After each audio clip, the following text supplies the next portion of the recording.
Hello students, class 12th का first chapter the last lesson. इसके writer हैं हमारे अल्फोंस डॉडेट। ये एक फ्रेंच नोवेलिस्ट थे जो कि 19th सेंचुरी में ढेर सारा नोवेल लिखे हुए हैं। तुमको पता होगा कि 19th सेंचुरी में पूरे ऑल ओवर यूरोप में नेशनलिज्म का दौर चल रहा था। एक नेशन किसी दूसरे नेशन से हमेशा युद्ध में लड़ रहा था, है ना। उसमें काफ़ी ज़्यादा वार लाइक सिचुएशन जो है सो इन्वॉल्व था। तो इसी में 1871 का ये कहानी है। अल्फोंस डॉडेट ये 1871 के बाद का सिनेरियो के बारे में चर्चा कर रहे हैं इस चैप्टर में। 1871 में एक युद्ध चल रहा था, फ्रांको प्रशियन वार। फ्रांस और प्रशिया के बीच में युद्ध चल रहा था। आज के समय में प्रशिया नाम का कोई कंट्री एग्जिस्ट नहीं करता है। एक्चुअली वो प्रशिया ही 1871 में जर्मनी बन गया था। जर्मनी यानी कि ये जर्मन यूनिफिकेशन के वक्त का बात है।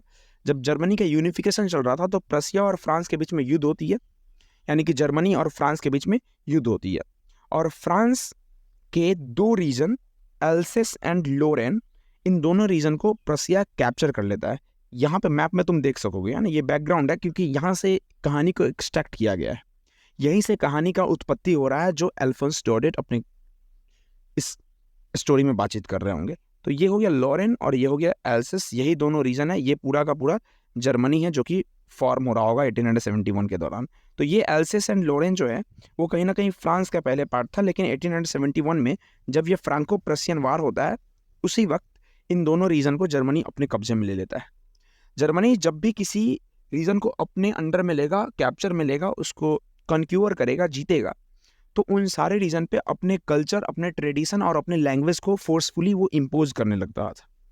यानी कि अगर जो रीजन जो पहले के समय में जर्मनी का पार्ट नहीं था और उसने युद्ध लड़के उन सारे रीजन को जीता है, तो उन सारे रीजन पे वो अपना कल्चर को कहीं ना कहीं इम्पोज कर रहा होगा। तो जब एल्सेस और लोरेन में जर्मन कल्चर को इम्पोज करने की बारी आई, तो उसी वक्त कहीं ना कहीं एक कहानी है, एक स्कूल बॉय का कहानी है, एक स्टूडेंट का, एक टीचर का कहानी है। स्कूल में किस तरीके से जर्मनी के लैंग्वेज को जब लाया जाएगा और फ्रांस के लैंग्वेज को जब हटाया जाएगा, तो वो लास्ट दिन जो टीचर फ्रेंच लैंग्वेज में पढ़ा रहा होगा। इसीलिए इस चैप्टर का नाम क्या है, लास्ट लेसन है। वहीं से इस चैप्टर का नाम आ रहा है। ओके, तो अब देखते हैं कि कहानी में क्या होने वाला है, नहीं होने वाला है। कहानी के जो मेन कैरेक्टर हैं उनके बारे में बात कर ले। दो मेन कैरेक्टर हमारे पास कहानी में। एक है हमारे टीचर, जो स्कूल के टीचर होंगे, एम हैमेल, और दूसरा कैरेक्टर है ये भोंदू बच्चा जो पढ़ाई में इसका साफ भी मन नहीं लगता, थोड़ा सा भी मन नहीं लगता है। इसका नाम क्या है, फ्रांज। इसका नाम है फ्रांज। और यही कहीं ना कहीं कहानी को यहाँ पे नैरेट भी कर रहा है, यानी कि फ्रांस यहाँ पे हमारा प्रोटैगोनिस्ट हो गया। France is here protagonist. Protagonist किसको बोलते हैं, जो कहानी को नैरेट करे उसको हम बोलते हैं प्रोटैगोनिस्ट, ये याद रखना। ओके, तो कहानी स्टार्ट करते हैं। फ्रांस अपना कहानी नरेट कर रहा है। वो बोलता है क्या चीज़ कि I started for school very let that morning. जिस दिन के बारे में कहानी है उस दिन ये फ्रांस बहुत लेट से कहीं ना कहीं स्कूल जाने के लिए तैयार हो रहा था, और ये डर भी रहा था क्योंकि एम हैमेल जो उसके टीचर थे वो उस दिन पार्टिसिपल के बारे में इससे पूछने वाले थे। यानी कि इसको एक टास्क दिया गया था कि बेटा तुम ग्रामर का जो पार्टिसिपल है उनके सारे लॉज को तुम याद करके आओगे, और इसके बारे में, यानी कि पार्टिसिपल के बारे में इस बच्चे को, यानी कि फ्रांस को थोड़ा सा भी पता नहीं था कि ये क्या होता है नहीं होता है।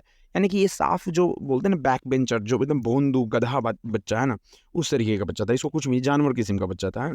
और इसीलिए ये बेचारा डरा हुआ है, एकदम देख रहे हो तुम है ना पिक्चर में कैसे ये डरा हुआ है। और ये डर डर के सोच रहा है कि आज मैं जाऊँ या नहीं जाऊँ, जाऊँ या नहीं जाऊँ। आगे चल करके for a moment I thought of running away and spending a day out of door, है ना। एक पल के लिए तो ये सोचता है कि मैं स्कूल नहीं जाऊं और इधर उधर जाकर के अपने दरवाजे से बाहर निकल करके इधर उधर घूमने लगूं। It was so warm so bright. बाहर का जो माहौल था वो भी काफ़ी ज़्यादा एकदम ब्राइट था, है ना। अच्छा खासा गर्मी भी पड़ रही थी वहाँ पे। बर्ड्स के चिरपिंग के साउंड्स वो जंगल से आ रहा था तो उसको सुन रहा था। The birds were chirping at the edge of the. Wood पे वुड का मतलब क्या है, वुड का मतलब है छोटा सा कोई जंगल। तो उस छोटे से जंगल से, है ना, एकदम चिड़िया का चहकने की आवाज़ आ रही थी, तो इससे वो काफ़ी ज़्यादा अट्रैक्ट हो रहा था। देखो, जिसको पढ़ने का मन नहीं होता है वो ऐसे ही आलतू फालतू चीज़ों से अट्रैक्ट होते रहता है। सेम कहानी इसका था। And in the open field back of the saw mill the Prussian soldier were drilling. यहाँ पे देखो क्या लिखा जा रहा है। ये बच्चा कौन से रीजन का है, ये बच्चा एल्सेस का है। ये बच्चा एल्सेस वाले रीजन का है, एल्सेस लोरेन वाले रीजन का है। ओके, और इस रीजन पे कब्जा कौन कर लिया है भाई? तो प्रशियन आर्मी यानी कि जर्मन आर्मी कहीं ना कहीं कब्जा कर चुका है। तो जर्मन आर्मी ये जब यहाँ से क्रॉस कर रहा था ना, स्कूल की तरफ जब जा रहा था, तो ये आलतू फालतू चीज़ों में व्यस्त होने का कोशिश कर रहा था कि अरे चिड़िया को देख लेते हैं, अरे जंगल में घूम लेते हैं। तो यहाँ पे वो देखता है क्या जी कि प्रशियन सोल्जर्स यहाँ पे क्या कर रहे हैं? ड्रिलिंग कर रहे हैं। ड्रिलिंग का मतलब क्या होता है? ये पिक्चर तुम देख लो, है ना, इसको ड्रिलिंग बोलते हैं, यानी कि वो एक्सरसाइज करना या फिर पैरेड करना, इसको ड्रिलिंग बोल रहे होंगे। ओके, तो ये सब चीज़ कहीं ना कहीं वो देख रहा होता है। It was all much more tempting than rule of participle, but I had the strength to resist and hurried off the school. ये बोलता है क्या चीज़ कि मुझे पार्टिसिपल तो काफ़ी डराता है, काफ़ी धमकाता है, मुझे पार्टिसिपल का रूल तो थोड़ा सा भी याद नहीं है, मैं जाऊँगा तो पिटूंगा स्कूल में, उससे बढ़िया है क्या चीज़ मैं इधर उधर घूम लेता हूँ। लेकिन किसी भी तरीके से ये अपने मन को कंट्रोल करता है और तैयार होकर के स्कूल की तरफ बढ़ जाता है जल्दी जल्दी में। ओके, और ये देखो ये बच्चा इमहैमेल के पास जा रहा है, यानी कि स्कूल की तरफ ये अप्रोच कर रहा है। ओके, जब ये स्कूल की तरफ जा रहा होगा, मैंने passed the town hall. Town hall किसको बोलते हैं भाई? देखो चौक चौराहे को हम टाउन हॉल बोलते हैं, ठीक है। तो जब ये स्कूल की तरफ जा रहा था तो एक चौक चौराहे को ये पास करता है और वहाँ पे क्राउड लगी हुई थी, भीड़ लगी हुई थी। ये भीड़ किसके सामने थी? तो बुलेटिन बोर्ड के सामने। ये बुलेटिन बोर्ड किसको बोलते हैं? जैसे स्कूल के बाहर, क्लासरूम के बाहर तुम्हारे पास नोटिस बोर्ड होता है, उसी तरीके का पुराने समय के यूरोप में और फ्रांस में अभी भी चौक चौराहे पे एक बोर्ड लगा हुआ रहता है और उस बोर्ड के ऊपर जितने भी इम्पोर्टेंट मैसेजेस होते हैं सरकार की तरफ से, इम्पोर्टेंट नोटिफिकेशंस, इम्पोर्टेंट न्यूज़, उन सबको वहाँ पे स्टिक किया जाता है, चिपकाया जाता है। तो जब ये चौक चौराहे से गुजर रहा था तो वहाँ पे ये भीड़ देखता है कि यार ये भीड़ किधर की तरफ है? तो बुलेटिन बोर्ड की तरफ है, यानी कि इसको लग रहा था कि ज़रूर कुछ ऐसा न्यूज़ वूज़ आया होगा जिसको ये लोग पढ़ रहे होते हैं। फॉर द लास्ट 2 ईयर, लगभग पिछले 2 सालों से जितने भी बैड न्यूज़ है वो सारा का सारा बैड न्यूज़ कहाँ पे लग रहा था? इसी बुलेटिन बोर्ड पे लग रहा था। अच्छा, यहाँ पे ये क्यों बोल रहा है कि बैड न्यूज़? लास्ट 2 सालों से बैड न्यूज़ ही क्यों आ रहा है? क्योंकि लास्ट 2 सालों से कहीं ना कहीं एल्सेस और लोरेन जो कि फ्रांस का रीजन था उसको कब्जा किए हुए है कौन? जर्मनी। और बाहरी अंपायर अगर मान लो आकर के तुम्हारे रीजन पे कब्जा कर ले तो तुम्हारे लिए वो कोई भी फेवरेबल न्यूज़ तो देगा नहीं। वो बार बार कोई ना कोई ऑर्डर पास करेगा कि ये करो, यहाँ की जनता से ये करवाओ, यहाँ की जनता से ये करवाओ, ठीक है। तो यहाँ पे ऐसा सिचुएशन कहीं ना कहीं क्रिएट हो रहा था। तो यहाँ पे वही लिखा रहा है कि फॉर द लास्ट 2 ईयर, लगभग पिछले 2 सालों से जितने भी बैड न्यूज़ हैं वो सारे के सारे इसी बुलेटिन बोर्ड पे आए हैं। जैसे कि हारा हुआ बैटल का कहानी, है ना, जो ड्राफ्टिंग हो रहा था, यानी कि जो भी ट्रीटीज हो रहा था एक दूसरे के साथ, यानी कि फ्रांस और प्रसिया के साथ जो भी संधि हो रहा था, समझौता हो रहा था, वो उनके कमांडिंग ऑफिसर का जितना भी ऑर्डर था वो सब इसी के ऊपर चिपकाया जा रहा था।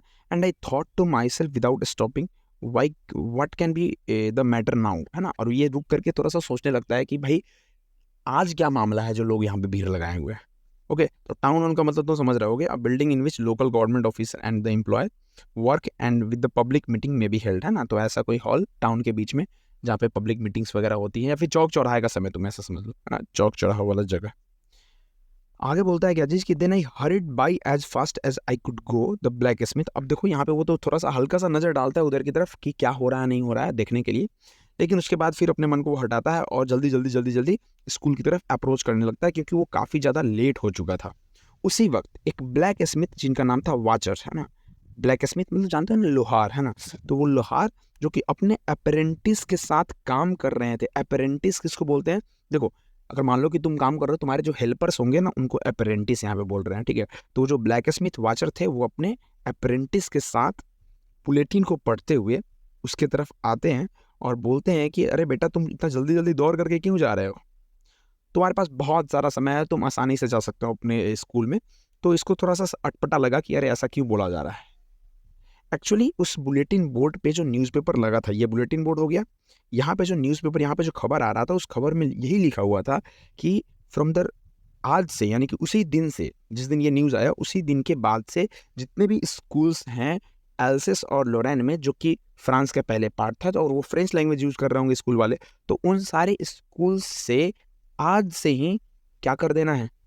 फ्रेंच लैंग्वेज को एबोलिश कर देना है, ख़त्म कर देना है, यानी कि जर्मन लैंग्वेज को कहीं ना कहीं इम्पोज कर देना है, ठीक है। तो ये जो ब्लैक स्मिथ है वो पूरी तरीके से बात इसको नहीं बताता है, बस इतना बोलता है कि जी don't go so fast bub, you will get to your school in plenty of time. तुम्हारे पास बहुत सारा समय है स्कूल जाने के लिए, आराम से जाओ, क्यों ऐसा बोल रहा था? क्योंकि आज तो स्कूल बंद ही होने वाला होगा, या फिर आज के बाद तो पढ़ाई वढ़ाई होना नहीं है फ्रेंच लैंग्वेज में, तो इसीलिए कहीं ना कहीं इसको ये बात बोलता है, वाचर ये बात बोलता है। ओके, आगे चलकर usually when the school begin, अब ये क्या बोल रहा है वो समझो थोड़ा सा। यहाँ पे बोल रहा है कि यूजुअली यानी कि आमूमन तौर पे जनरली जब स्कूल खुलता था तो काफ़ी ज़्यादा एकदम शोरगुल होते रहता था। ग्रेट बसल का मतलब है ये शोरगुल होना, ठीक है। Which could be here out of the street, है ना, अंदर में जितना भी तुम्हारे भी स्कूल में, तुम जिस भी स्कूल में पढ़ रहे होगे वहाँ पे भी तुम अगर मान लो कि जब भी नॉर्मल स्कूलिंग डे जब भी होता है तो बाहर में चौक चौराहे पे जब रास्ते से उस गली से लोग गुजर रहे होंगे तो स्कूल में बच्चों का शोर जो है सो बाहर तक कहीं ना कहीं आता है।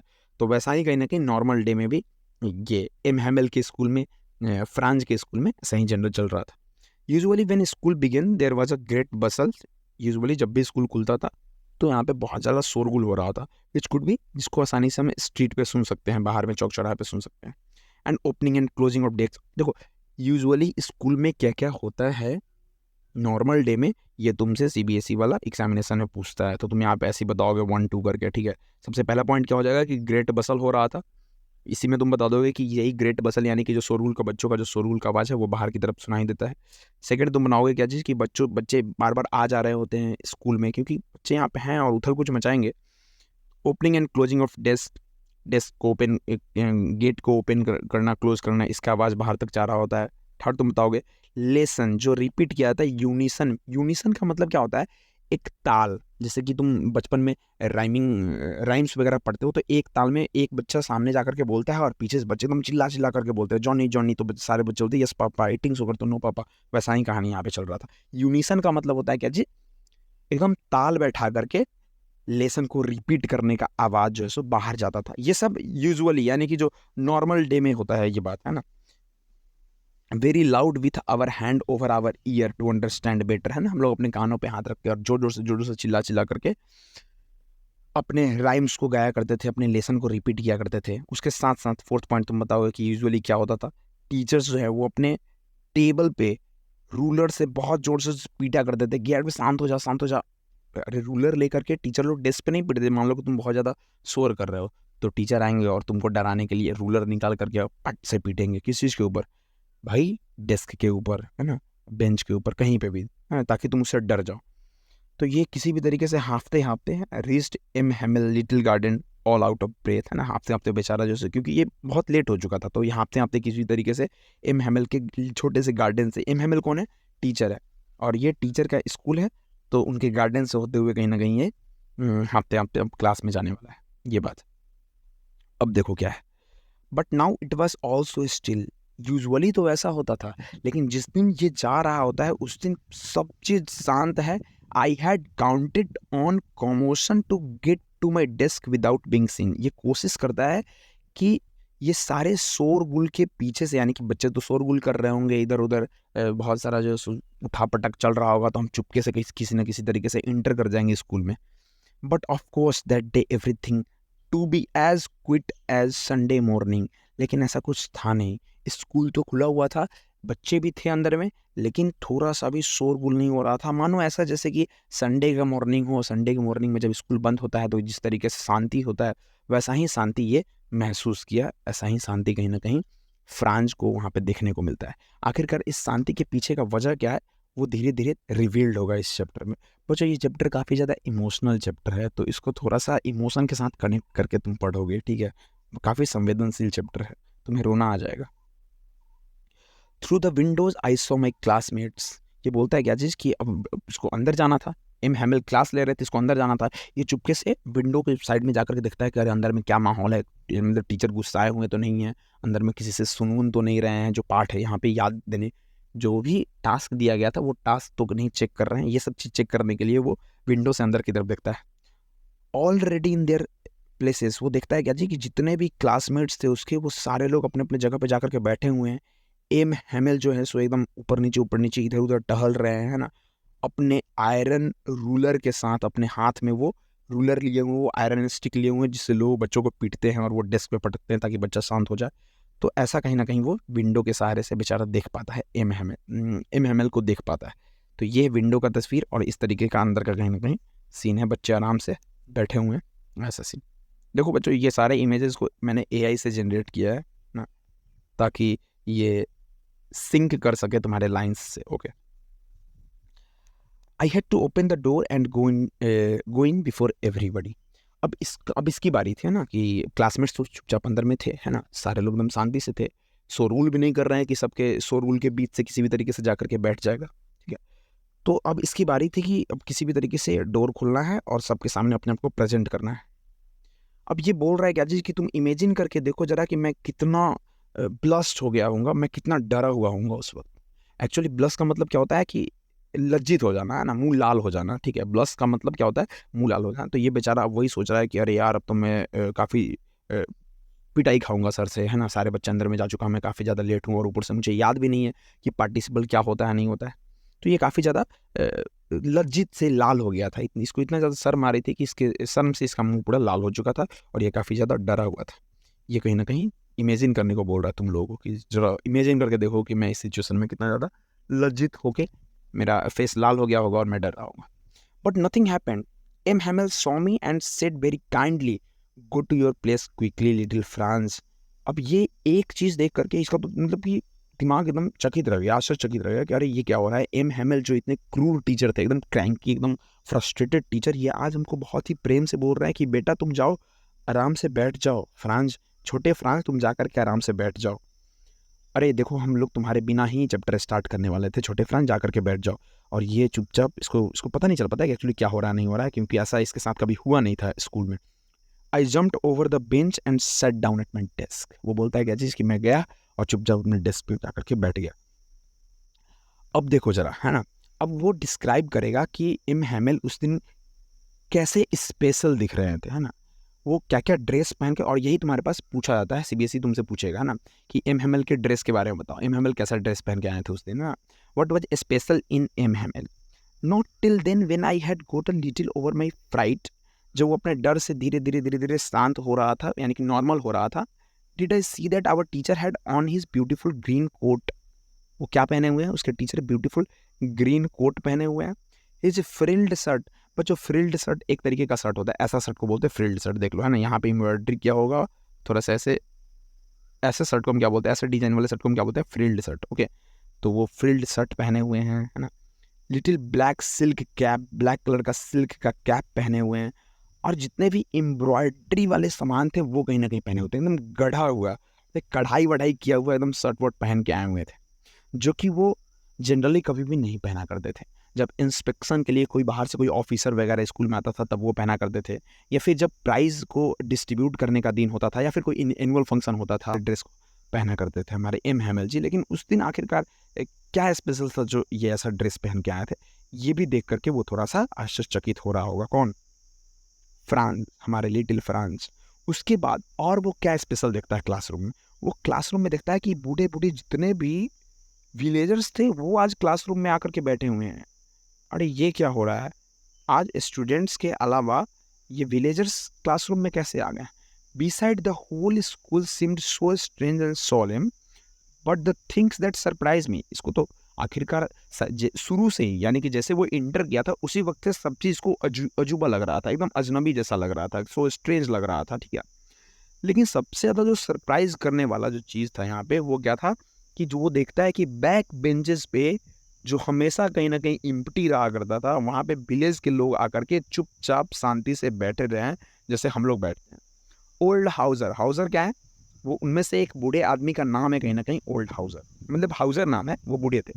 तो old Hauser with 3 corner hat. Old Hauser कैसा क्या हैट पहने हुए हैं, ये हैट के बारे में तुमसे पूछेगा, एमसीक्यूज वगैरह पूछ देता है कि ओल्ड हाउसर जो थे, बूढ़े हाउसर, कैसा ड्रेस पहने थे, कैसा हैट पहने थे। तो 3 कॉर्नर हैट पहने थे, याद रखेंगे, है ना। फॉर्मर मेयर, जो गांव का जो मेयर था वो भी आकर के बैठा हुआ है, जो फॉर्मर पुराना पोस्ट मास्टर था वो आकर के बैठा हुआ है, और भी बहुत सारे लोग जो हैं वो आकर के बैठे हैं पीछे। और सारे के सारे लोग कैसे हैं भाई, देख लो इसका चेहरा, देख लो सारे लोग, है ना। क्या ये खुश है क्या?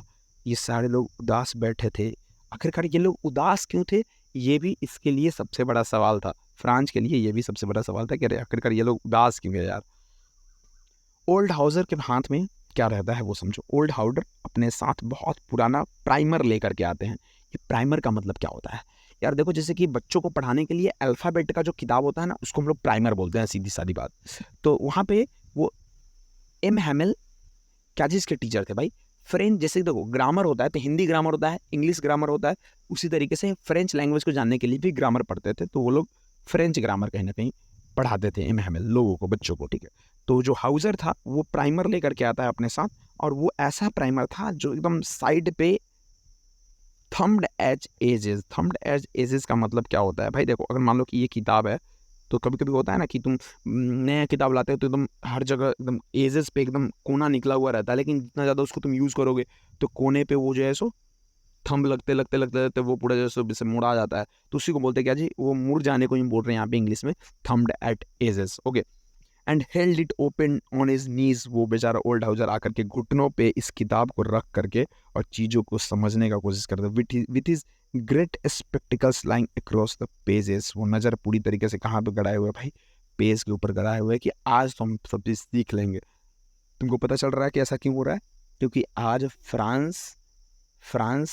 आज जो है सो फ्रेंच लैंग्वेज का लास्ट क्लास होने वाला था इस स्कूल में। क्यों? क्योंकि जर्मनी से कुछ ऑर्डर आया था, इस कारण से जर्मन एम्पायर के द्वारा ऑर्डर आया था। ओके, आगे देखते हैं हैमिल क्या क्या बात बता रहे हैं यहाँ पे, वो समझने का कोशिश करो। हैमिल्स के वर्ड को सुनो, यानी कि जो टीचर है वो बच्चों को क्या संबोधित करने वाले हैं, क्या बोलने वाले हैं, वो समझो। While I was wondering about it all, जो भी चीज़ वो देख रहा था उन सब के लिए वो कहीं ना कहीं वंडर फील कर रहा था कि अरे ये सब अजूबा क्यों हो रहा है। एम हैमिल अपने चेयर को सहेजते हैं, मतलब कि चेयर को थोड़ा सा लगाते हैं एक जगह पे, और same grave and gentle tone में, वही भारी भरकम आवाज़ में, यानी कि जो पुराना उनका जैसा आवाज़ था ग्रेव, है ना, और एकदम जेंटल टोन में, बच्चों मेरी बातों को सुन लो, इस तरीके का, ठीक है, जेंटल टोन में, जो हमेशा कहीं ना कहीं बच्चों को संबोधित करने के लिए वो यूज़ करते थे।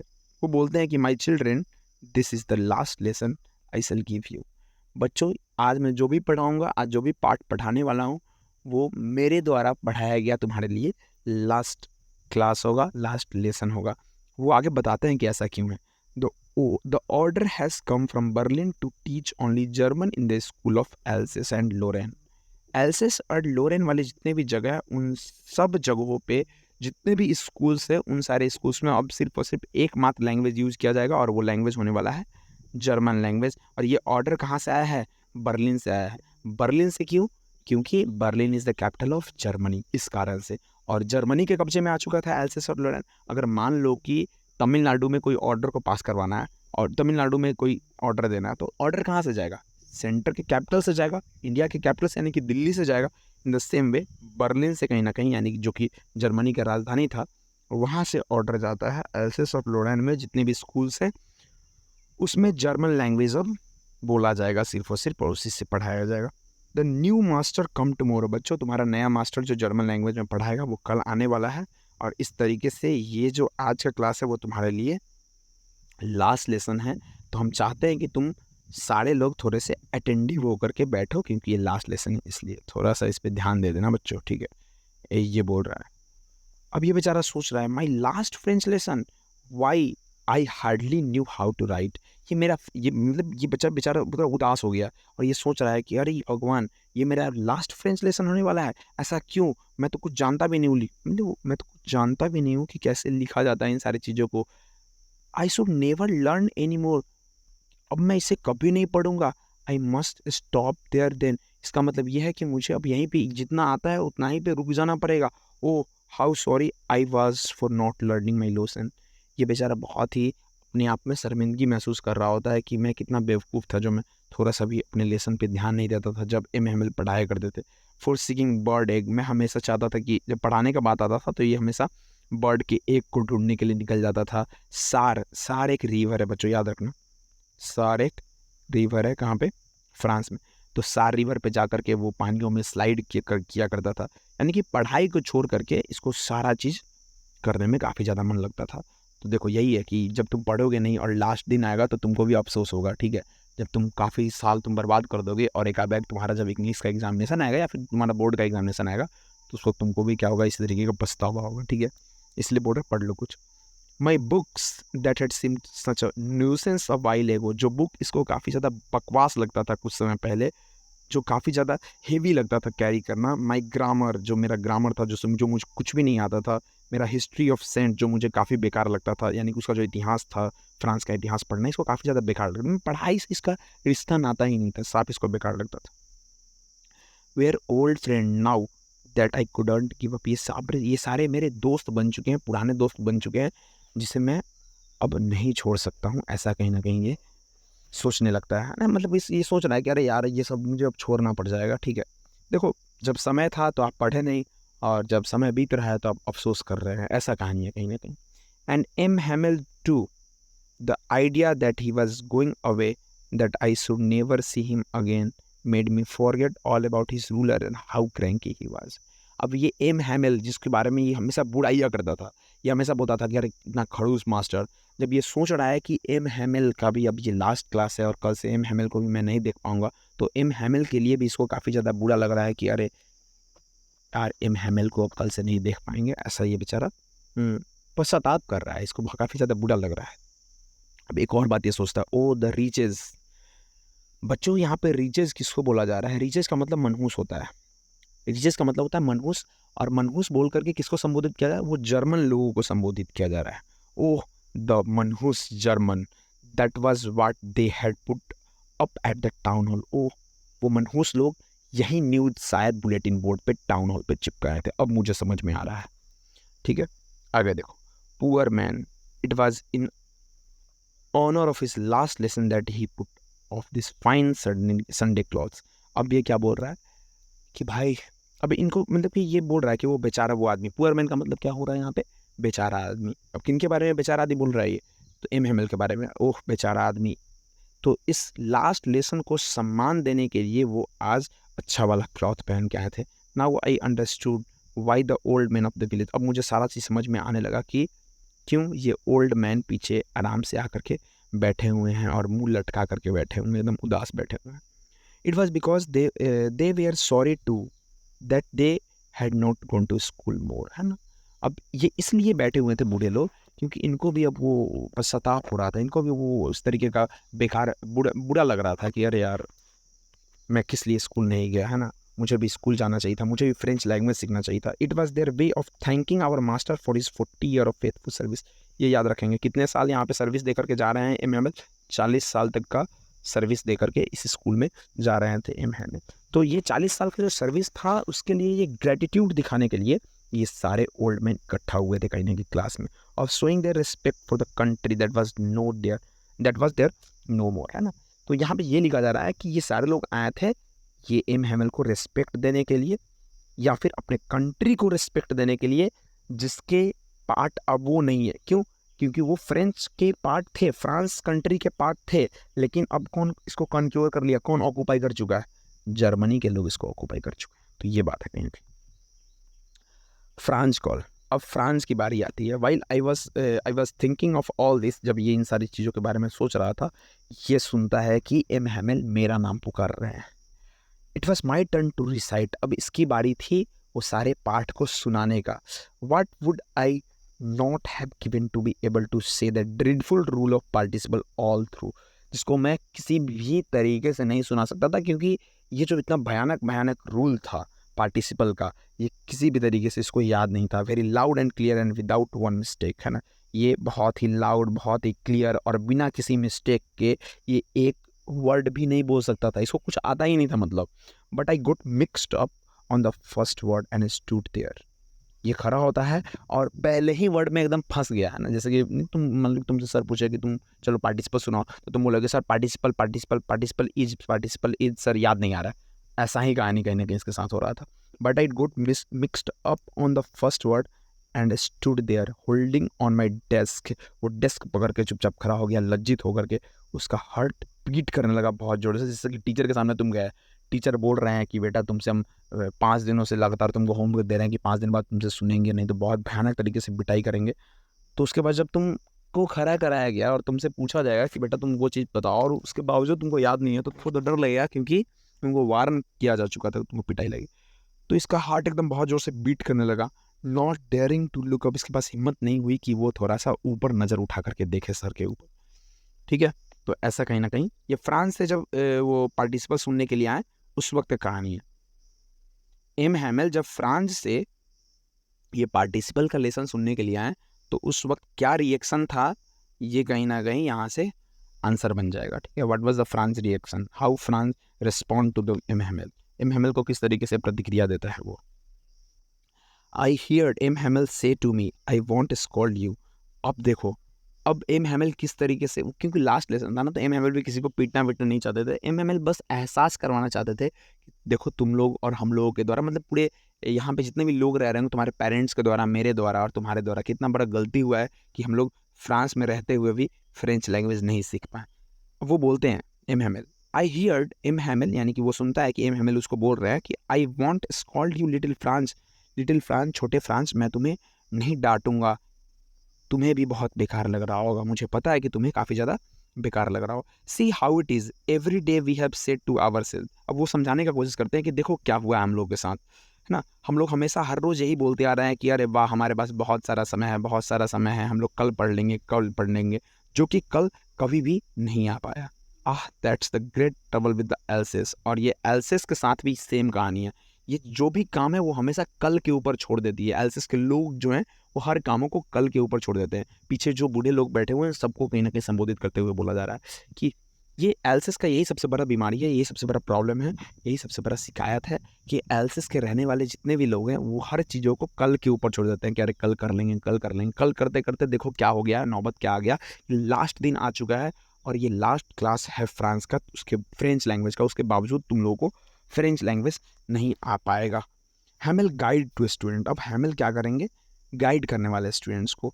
Now those fellow out there will have right to. अब यहाँ पे क्या बोला जा रहा है कि दोज फेलोज, वो जो बाहर में जो बंदे हैं, ये फेलोज बोल करके किनको बोल रहे हैं, यानी कि वो बाहरी लोगों को, वो जो प्रसिया से आर्मी लोग आए हैं उनको, कि now those fellows out there, जो बाहर है, उनके पास ये अधिकार हो गया है तुम लोगों को कहने का कि अरे ये लोग कैसे हैं, अपने आप को फ्रेंच मैन बता रहे हैं, ये दिखा रहे हैं, ये प्रिटेंड कर रहे हैं कि हम लोग फ्रेंच मैन हैं, और इनके पास ना तो बोलने आता है फ्रेंच और ना ही लिखने आता है इनका अपना लैंग्वेज। तो ये क्या चीज़ का फ्रेंच भाई, ये कैसे फ्रेंच मैन है भाई।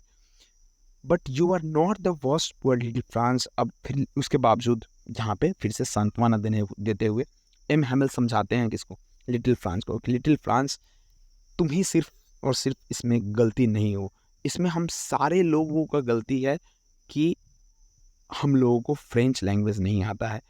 Who were blamed by M Hamel. अब हम यहाँ पे ये समझेंगे कि आखिरकार जब उसको बोले एम हेमल, जब फ्रांस को बोलते हैं कि सिर्फ और सिर्फ तुम्हारी गलती नहीं है, तो उसमें और किनकी गलती है, किनको किनको ब्लेम करते हैं एम हेमल, वो समझते हैं।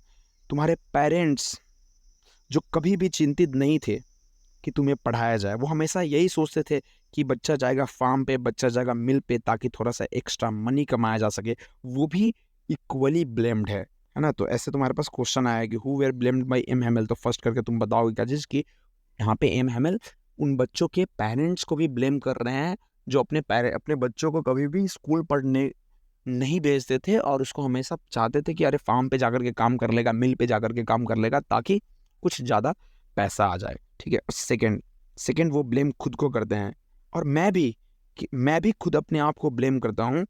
Have I not often sent you to water my flower instead of learning your lesson. क्या मैंने तुम लोगों को कभी नहीं भेजा कि जाकर के मेरे गार्डन में मेरे पौधों को जाकर के पानी दे दो। तो मैं भी बहुत बड़ा इसमें गिल्टी हूँ, मैं भी सबसे बड़ा यहाँ पे दोषी हूँ। तो ये एम हेमल अपने ऊपर भी कहीं ना कहीं ब्लेम लेते हैं। And when I wanted to go fishing, जब मुझे फिशिंग के लिए जाना होता था तो मैं तुम्हें ऐसे ही हॉलीडे देता था, अरे चले जाओ आज तुम्हारी छुट्टी है क्योंकि मुझे फिशिंग पे जाना है। तो इन सब के पीछे सिर्फ और सिर्फ तुम्हारी गलती नहीं है लिटिल फ्रांस, इसके पीछे हम सारे लोगों की गलती है। तो ये कहीं ना कहीं इकट्ठे ब्लेमिंग ले रहे हैं एम हेमल, टीचर के ऊपर यानी कि खुद के ऊपर, पेरेंट्स को भी ब्लेम कर रहे हैं और बच्चों को भी कहीं ना कहीं ब्लेम कर रहे हैं। प्रेजिंग ऑफ फ्रेंच लैंग्वेज, अब वो फ्रेंच लैंग्वेज से इतना ज़्यादा प्रेम था कि वो फ्रेंच लैंग्वेज का प्रेज करने लगेंगे, यानी कि बड़ाई, ढेर सारी बड़ाइयाँ की जाएंगी फ्रेंच लैंग्वेज का। Then from one thing to another M Hamel went on to talk of French language. एक के बाद दूसरे चीज़ों के ऊपर बात करते करते करते करते एम हेमल फ्रेंच लैंग्वेज की तरफ बढ़ते हैं और फ्रेंच लैंग्वेज के बारे में बोलना स्टार्ट करते हैं, saying that it was the most beautiful language in the world. और वो बोलते हैं कि फ्रेंच जो लैंग्वेज है वो दुनिया का सबसे खूबसूरत लैंग्वेज है, सबसे लॉजिकल लैंग्वेज और सबसे क्लियर भाषा है, इसको आसानी से समझा जा सकता है। That we must guard it among us and never forget it, इसको हमें गार्ड करना चाहिए, इस लैंग्वेज को हमें प्रोटेक्ट करके चलना चाहिए। लैंग्वेज को प्रोटेक्ट करने का मतलब क्या है? लैंग्वेज को सीख करके आगे आने वाले जितने भी पीढ़ी होंगी उन सबको हमें सिखाना चाहिए। तो ऐसे कहीं ना कहीं लैंग्वेज प्रोटेक्ट किया जाता है, ऐसे लैंग्वेज को गार्ड किया जाता है। वो हमें ये लैंग्वेज कभी भूलना नहीं चाहिए, because when people are enslaved as so as they hold fast to their language, it is as if they had the key to their prison। बोलते हैं क्या चीज़, ये में हमें समझाने की कोशिश करते हैं कि देखो, कोई आदमी को अगर इंस्लेव किया जाता है यानी कि गुलाम बनाया जाता है, वो तब तक गुलाम नहीं बनता है जब तक वो अपने लैंग्वेज को पकड़े हुए रहता है। अगर वो अपने लैंग्वेज को जानता है तब तक सामने वाला आदमी उसे गुलाम कभी भी नहीं बना सकता है। अगर वो लैंग्वेज को जानता है, इसका मतलब ये है कि वो बंदी बनाया भी जा चुका है, तो उस प्रिजन का की किसके हाथ में है? उस आदमी के हाथ में है जो अपने नेटिव लैंग्वेज को जानता है। ओके, ऐसी ऐसी बातें कर रहे हैं एम हैमिल्टन, यानी कि फ्रेंच लैंग्वेज के बारे में बड़ाई कर रहे हैं। Then he opened a grammar and read us our lesson. वो अब ग्रामर का किताब खोलते हैं और एक लेसन पढ़ना स्टार्ट करते हैं। It was amaze to see how well I understood it ना। अब यहाँ पे फ्रांस बोल रहा है क्या चीज़ कि मैं आश्चर्यचकित हो गया था, मैं अमेज्ड हो गया था ये देख करके कि अरे आज का लेसन मुझे किस तरीके से समझ में आ गया, एक झटके में समझ में आ गया, एक बार में समझ में आ गया। All is said seems so easy, so easy. वो बस एक ही बात दोहरा रहा था कि अरे ये तो बहुत ज़्यादा ईजी है, ये तो बहुत ज़्यादा आसान है। वो ग्रामर का क्लास एम हैमिल के द्वारा जो डिलीवर कराया गया था, वो उस भोंदू बच्चे को भी बहुत बेहतरीन तरीके से समझ में आ गया। उसको ऐसा लगा कि अरे वाह, इतना शानदार क्लास। आई थिंक टू, वो बोलता है कि I think too that I had never listen so carefully. वो बोलता है क्या जैसे कि शायद मैंने इतना केयरफुली आज तक इनका कोई भी लेक्चर नहीं सुना। या फिर ये भी हो सकता है कि इतना पैसेंस के साथ ना तो कभी सर ने हमें सिखाया। It seemed almost as if the poor man wanted to give us all he knew before going away. ऐसा लग रहा था जैसे कि मानो मानो जैसे कि वो बेचारा आदमी हर एक चीज़ हमें एक ही स्ट्रोक में देना चाहता हो जाने से पहले, and to put it all in our head at one stroke. एक झटके में सारा का सारा बात हमें वो सिखाना चाहता हो जाने से पहले, ऐसा लग रहा था। अब जब वो लेसन समाप्त हो गया, यानी कि पार्टिसिपल सुनना था, उसके बाद फिर ग्रामर का लेसन होता है और अब राइटिंग का लेसन आ रहा है।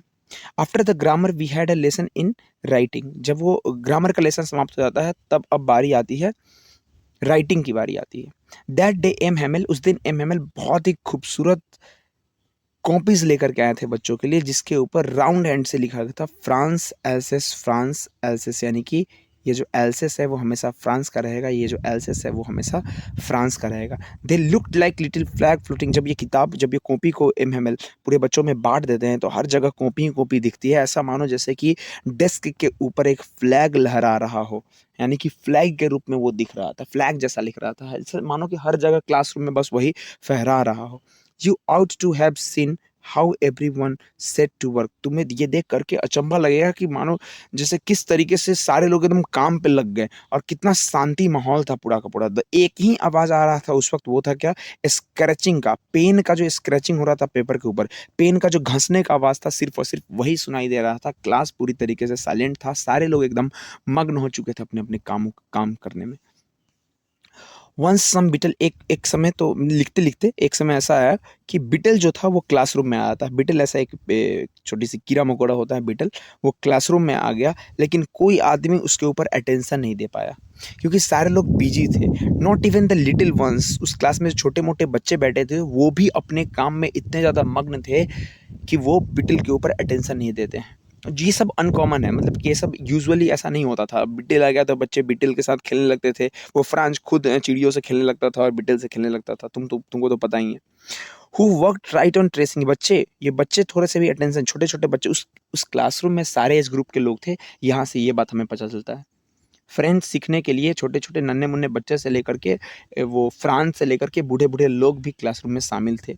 ये था कंपोजिशन ऑफ क्लास तुम्हारा।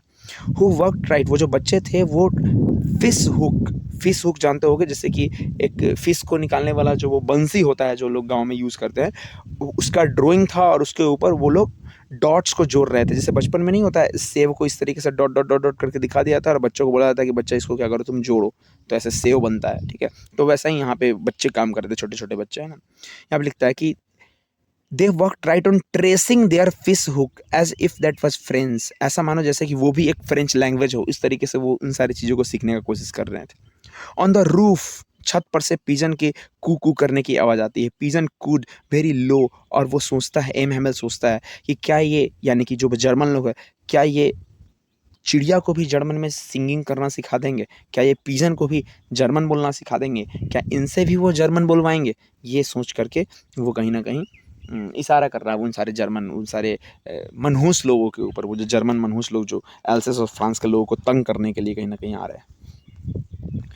When ever I looked up from my writing, जब भी वो, जैसे होता है ना, तुम लोग भी अपने क्लास में लिखते लिखते लिखते लिखते कभी कभी मन भटक जाता होगा लिखने से, तो इधर उधर देखने लग रहे होगे, वैसे ही फ्रांस फ्रांस का भी मन कहीं ना कहीं भटक रहा था। फ्रांस लिखते लिखते जब वो ऊपर देख रहा था, जब भी वो ऊपर देख रहा था, तो एम हैमेल को वो देखता है कि वो एकदम मोशनलेस बैठे हुए, एकदम शांति से चुपचाप बैठे हुए अपने चेयर के ऊपर, और वो हर एक चीज़ को एक एक करके देख रहे हैं। ऐसा मानो जैसे कि वो अपने माइंड में हर एक चीज़ को बैठा लेना चाहते हैं। स्कूल क्लासरूम के जितने भी छोटे छोटे चीज़ है, बेंच डेस्क बच्चे, सबको एक अपने नज़रों में बैठा लेना, अपने नज़रों में कैद कर लेना चाहते हो, ऐसा लग रहा था एम हैमेल को देखने के बाद। Fancy for 40 year he had been there in the same place. सही बात है भाई, 40 साल से जो बंदा वहीं पे काम कर रहा है, वो अपने गार्डन्स को बाहर की तरफ देख रहा होता है, just with his garden outside the window and his class in front of him, just like that. वो 40 सालों से कहीं ना कहीं यही देखते आ रहा है कि किस तरीके से उसका क्लासरूम के बाहर का जो गार्डन है वो ग्रो कर रहा है। ओनली द डेस्क, जो क्या बदला क्या है, तो सिर्फ और सिर्फ डेस्क और बेंचेज जो वर्न आउट स्मूथली है ना, वो धीरे धीरे चिकना हो चुकी है। क्योंकि देखो, जब नया बेंच तुम्हारे क्लास में स्कूल में आता होगा तो एकदम बहुत ही रुखड़ेदार होता होगा, लेकिन यूज़ करते करते 10-20 साल बाद वो बेंच क्या होता है, एकदम चिकना हो जाता है। तो यही सब बदलाव बस हुआ, उसके अलावा और कुछ भी नहीं। The walnut trees in the garden were taller, जो वालनट का पेड़ कहीं ना कहीं इन्होंने बहुत पहले लगाया था, वो अब टॉल हो चुका है। The hop vine that he had planted himself twined about the windows to roof, है ना, एक हॉप वाइन का पेड़ उन्होंने लगाया था, उसका लेंथ जो है वो कितना हो चुका है, दोगुना हो चुका है। विंडो से वो रूफ तक उसका हाइट जा चुका है। इन सारे 40 सालों में क्या क्या बदलाव आया है, ये सारा क्वेश्चन जब तुमसे पूछा जाए तो तुम यही बताओगे कि बेंच डेस्क वर्न हो गया स्मूथली, वालनट का ट्री जो गार्डन में था वो टॉलर हो गया, और हॉप वाइन का जो ट्री था जो उन्होंने खुद प्लांट किया था, वो विंडो के साइज से उठ करके रूफ तक कहीं ना कहीं पहुंच चुका है। ये सारा बात, how it must be broken his heart to leave it all, ये जरूर उनका दिल तोड़ रहा होगा जब वो सोच रहे होंगे कि मुझे वो जाना है। ओह बेचारा आदमी, वो बेचारा आदमी जब भी ये बात सोच रहा होगा कि मुझे ये सब चीज़ छोड़ करके जाना है, उस बेचारे आदमी का दिल टूट रहा होगा। ये बात कौन फील कर रहा है भाई? फ्रांज फील कर रहा है। To hear his sister moving about in the room above, यानी कि जिस क्लासरूम में पढ़ाई हो रहा था उसके जस्ट ऊपर में वो लोग रहते भी थे शायद, तो उनकी बहन का आवाज़ आ रहा था, ट्रंक व्रंक जो वो पैक कर रही थी उसका डुम ड्राम आवाज़ आ रहा था। For they must leave the country next day, वो लोग अगले ही दिन इस कंट्री को छोड़ने वाले थे। कंट्री को छोड़ने का मतलब क्या है, एल्सेस और लोरेन को छोड़ने वाले थे, क्योंकि एल्सेस और लोरेन अब किस कंट्री का पार्ट बन चुका था, जर्मनी का पार्ट बन चुका था। तो ये इस कंट्री को छोड़ करके कहाँ जाने वाले थे भाई, उनका जो अपना कंट्री यानी कि फ्रांस में जाने वाले थे। तो ये टीचर लोग यहाँ से मूव करने वाले थे, ठीक है। But he had the courage to hear every lesson to the very last, लेकिन इतना कुछ के बावजूद, उनको पता था कि अगले दिन छोड़ करके जाना है, इतना कुछ के बावजूद उनके पास एक साहस था कि हर एक लोगों से लेसन हम सुने और हर एक लोगों को समझा सके लास्ट तक। After the writing we had a lesson in the history, writing का लेसन समाप्त होता है, अब लेसन स्टार्ट होता है हिस्ट्री का। And then the baby chanted, जो छोटे छोटे बच्चे थे उस क्लासरूम में, वो चैंट करते हैं, यानी कि फ्रांस का जो अल्फ़ाबेट होता है वो चैंट किया जाता है। जैसे हम लोग ए ई आई ओ यू पढ़ते हैं ना, वैसे ही वो लोग बा बे बी बो यू पढ़ रहे हैं यहाँ पे, ठीक है। Down there at the back of the room old Hauser, है ना, उसी क्लासरूम में पीछे जो बैठा हुआ ओल्ड हाउसर था, वो अपने स्पेक्टिकल को सीधा करता है, अपने हाथों में प्राइमर लेता है और लेटर को कहीं ना कहीं पढ़ने लगता है। अगर तुम you could see that he, तुम ऐसा देख सकते, अगर तुम वहाँ पे, हम लोगों को बोला जा रहा है कि अगर आप भी उस वक्त रहते तो आप भी देख सकते थे कि वो रो रहा था। ओल्ड हाउसर जो था वो क्या कर रहा था, रो रहा था। उसकी जो वॉइस थी वो पूरी तरीके से थरथरा रही थी। ट्रिम्बल्ड करने का मतलब क्या होता है, कांपना, ठीक है। तो उसका जो आवाज़ है वो कांप रहा था, इमोशन के साथ कांप रहा था।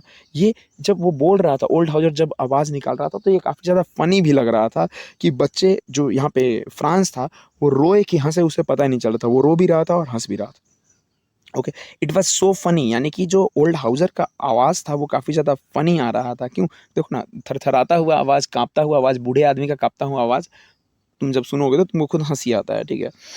लेकिन इमोशन से क्योंकि भरा हुआ था तो it was so funny to hear him that we all wanted to laugh and cry. Franz यहाँ पे हंसना भी चाहता था, फ्रांज यहाँ पे रोना भी चाहता था। How well I remember that last lesson. कितना आसानी से मुझे ये सारा लास्ट लेसन याद हो गया, और मुझे काश मुझे सारा लेसन इसी तरीके से याद होता। ये सब चीज़ सोच रहा होता है कौन भाई? तो फ्रांज। ओके, अब यहाँ पे समय आगे बढ़ता है भाई। चर्च के किसी वॉल पे जो घड़ी लगा हुआ था वहाँ पे 12 बजता है, और 12 बजने का आवाज़ टन टन टन टन निकलने लगता है। तब एंजलस का समय होता है। एंजलस देखो, क्रिश्चियनिटी में एक प्रेयर होता है, उसको हम एंजलस बोलते हैं, जो 12 बजे के आसपास होता है सारे चर्चों में, ठीक है। तो ये बोलता है कि अब 12 बजने का आवाज़ आया, फिर एंजलस का आवाज़ आता है, यानी कि एंजलस का प्रेयर हम लोग का होना था, उसका आवाज़ आएगा एट द सेम मोमेंट। और उसी सेम मोमेंट पे स्कूल के बाहर वाले गली में तुम देखोगे क्या चीज़, कि ये जो प्रसियन यानी कि जर्मन सोल्जर्स है, वो लोग अपना ड्रिलिंग कंप्लीट करके जा रहे होते हैं। तो उसका आवाज़, उसके पैर का जो धप धप करने का आवाज़ आता है, एकदम एक लय में जो पैर वो लोग पीटते हैं रोड के ऊपर, उसका आवाज़ आ रहा होता है। M Hamel stood up. M Hamel अब खड़े हो जाते हैं, बड़े ही फीके पड़ चुके थे, अपने चेयर को ऐसे खसकाते हैं और खड़े हो जाते हैं। इतना लंबा टिकता हुआ, यानी कि इतने लंबा सेशन लेते हुए एम हैमेल को आज तक फ्रांस कभी भी नहीं देखा था। इसलिए यहाँ पे लिखा गया I never saw him look so tall. इतना लंबा क्लास लेते हुए मैंने उनको आज तक कभी नहीं देखा। वो बोलते हैं माई फ्रेंड्स, ही सेड है ना, माई फ्रेंड्स, मेरे दोस्तों। उसके बाद फिर वो आई बोल करके, जब आई बोलते रहते हैं और उसमें उनका गला जो है सो चोक कर जाता है, वो उनकी गर्दन से आवाज़ नहीं निकल पाता है। He could not go on. वो इस आई कर रहे हैं लेकिन उसके आगे वो बोल नहीं सकते थे। तो उसके बाद वो क्या करते हैं समझना, वो जब बोल नहीं पाते हैं तो वो अपना मार्कर उठाएंगे या फिर चौक उठाएंगे और ब्लैक बोर्ड पे बहुत ही हार्डली, यानी कि बहुत अपना पूरा प्रेशर लगा करके ब्लैक बोर्ड पे लिखते हैं विव ला फ्रांस, यानी कि फ्रांस जिंदाबाद, फ्रांस अमर रहे, हेल फ्रांस। इस तरीके का बात कहीं ना कहीं निकलता है। ये विव ला फ्रांस, ये फ्रेंच वर्ड है विव ला फ्रांस, इसका मतलब होता है फ्रांस जिंदाबाद। Then he stopped and leaned his head against. इतना कुछ लिखने के बाद वो अपना सर जो है वो पूरी तरीके से बोर्ड की तरफ, वॉल की तरफ झुका देते हैं, और बिना कुछ कहे हुए अपने हाथों से बच्चों को बोलते हैं कि अब स्कूल डिसमिस हो चुका है। हाथ हिला करके, पीछे से घूम करके, चले जाओ तुम लोग, चले जाओ। यानी कि उनको अब रोना आ रहा था, है ना। वो काफ़ी ज़्यादा इमोशनल हो चुके थे, काफ़ी ज़्यादा भावुक हो चुके थे। इतना शानदार स्टोरी है ना। यहाँ पे स्टोरी तुम्हारा समाप्त होता है। यही था तुम्हारा लास्ट लेसन। और राइटर का नाम याद रखना भाई, है ना, अल्फोंसो डॉडेट। अल्फोंसो डॉडेट के बारे में एक शानदार एक इंटरेस्टिंग फैक्ट है तुम्हारे पास, है ना, कि वो आँख में ना एक चश्मा पहनते थे, मतलब एक ही आँख पे ग्लास लगाया करते थे।